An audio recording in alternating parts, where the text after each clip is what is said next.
As Detective Kaler mentioned, law enforcement completes an investigation, and then they send it on to the prosecutor's office. What we do at the prosecutor's office is basically we wear two hats.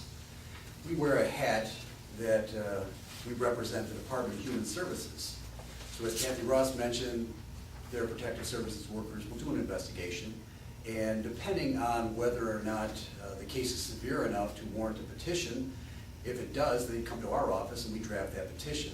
That's sort of the civil aspect of a case like that, where we file a petition, we go in front of the court, and we seek to have the court take jurisdiction over these children, or if it's just one child, a child.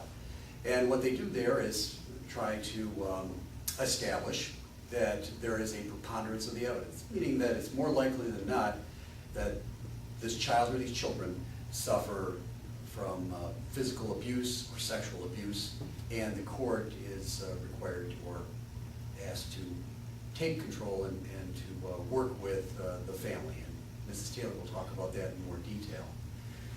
The second part, you said we wear two hats, the second part of that is the criminal aspect of it, because not only do we have an abuse and neglect case that could be going at the same time as we have a criminal case. It happens many times. The investigations from law enforcement at times will turn from a criminal sexual conduct criminal charge, also having a petition filed. So it comes up on numerous occasions. Our standard of proof in a criminal case, though, is a little bit different. It's beyond a reasonable doubt. But when we talk about mandatory reporting, as has been expressed so far by Kathy Ross and Detective Kaler, you're required to report to the Department of Human Services. It gets the ball rolling, the investigation starts from there. The other thing that we wish to impress upon you is don't ask questions. Be a good listener. That's a major part of what we'd ask of you. Make notes so that if you have to be called as a witness for us, whether it's on an abuse and neglect petition or in a criminal case, that you're able to recall what you may have been told by this child. But be a good listener, take detailed notes, and pass those on to the law enforcement officer that's investigating it, as well as a protective services worker.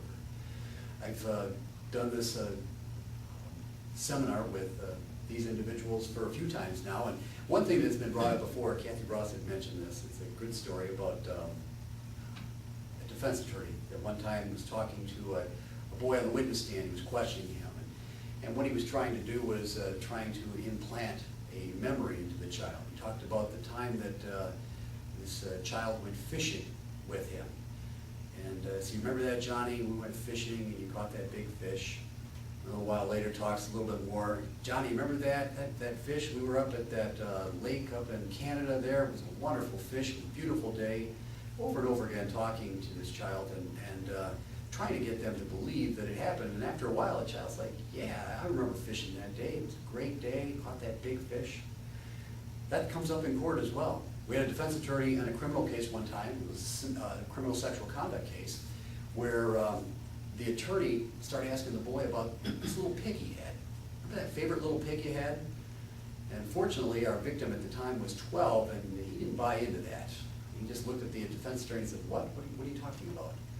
But what that attorney was trying to do was to try to implant a memory and then argue, well, what this child said happened by their stepfather, their mother, father, neighbor. That really didn't take place.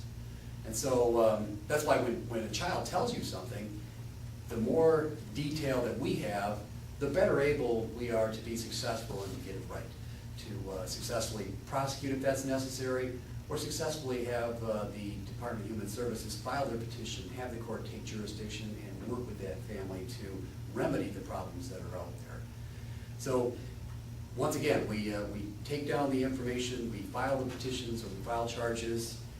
If we file a petition and we're able to sustain our burden of proof of preponderance of the evidence, well, then it goes into the court process, and that segues nicely into our next speaker, which is Diana Taylor.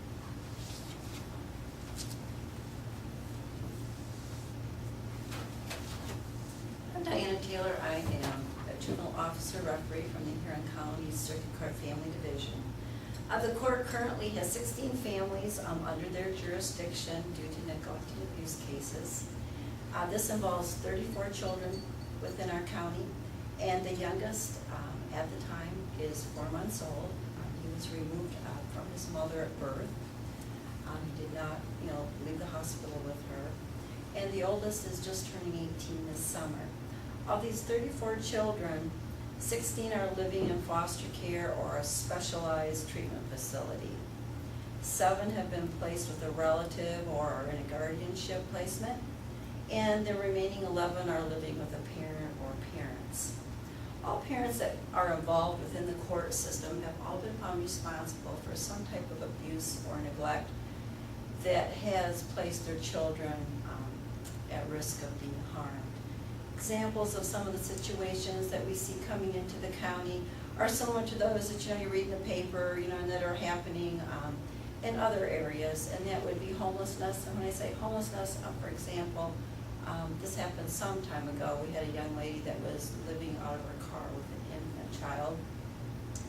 We see a lot of sexual abuse, physical abuse, chronic drug and alcohol use, where families are not able to care for their children because of their addictions. We also sometimes have families that come in because there are just chronic patterns of neglect and abuse, where the Department of Human Services has been able to provide specialized services for the family, but they have not complied or been successful. And occasionally we do get people, when there's no family available, that are having mental health issues, that the court does have to get involved and perhaps place children temporarily when an individual has mental health issues and they aren't able to care for their child and have nobody else that can step in for them.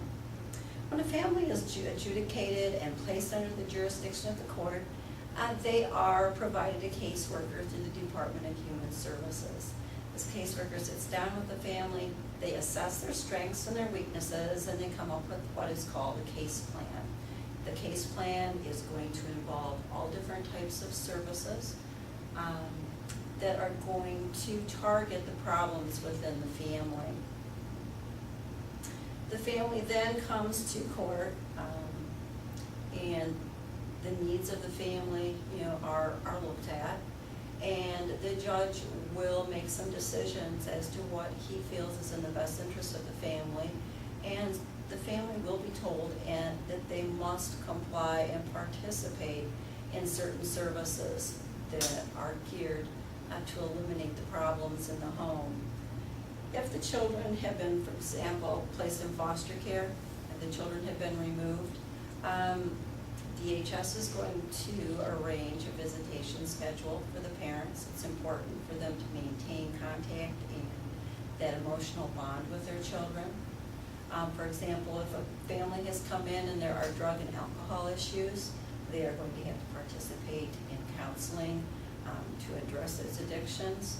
They will have to go in for regular urinalysis, or police will be coming to their home for breathalyzers to make sure that they're sober within the home. We have many other circumstances if there are just chronic problems within the home with parenting issues.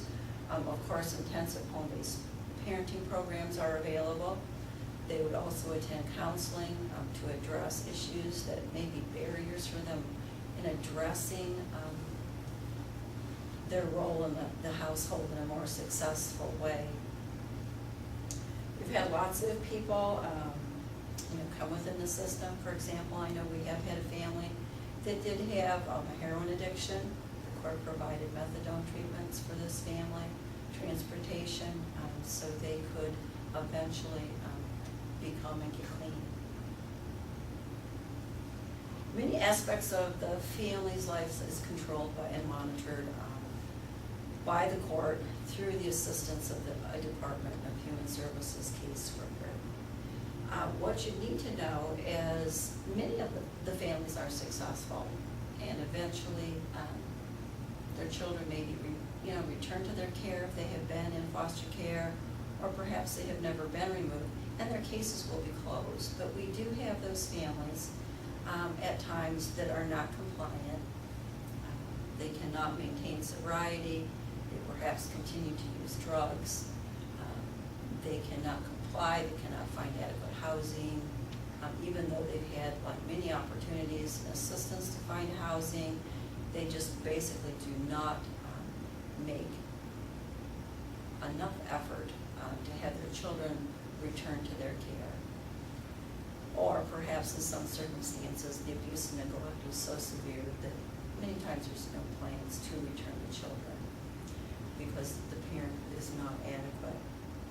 If after a year, for example, when the family comes in at a preliminary hearing, that's the first hearing that they have when they come into the court, after a year's time, if there's been no progress made, a determination has to be made as to what is going to be happening with those children. And if there has not been enough progress made after that 1 year, then the court will move towards terminating the parents' rights.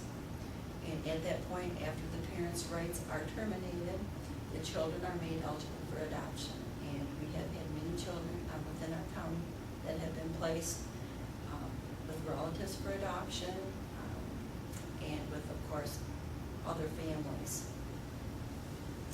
The little guy that I mentioned earlier, the 4-month-old child, the youngest one that we have right now that is a court ward, the plans for him are adoption, and that is because there were severe patterns of physical abuse in that home, so there's no intention of that child ever returning to parents' care. I would like to emphasize, though, that the court's goal when working with neglect and abused children, it's our goal to reunite the families whenever possible. I'd like to emphasize, that all children, in spite of the home environment, all children generally, have some type of bond with those families and parents, in spite of all the problems that they may have.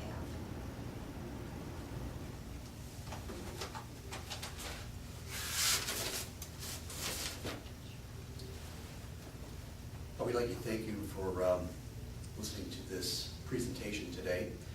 We encourage questions, and we're here today. We would field any questions from you. But from this, take the numbers that we are about to give you, and you'll be able to call us if you have questions. The Sheriff's Department, you can call and talk to Detective Kaler, 269-6421.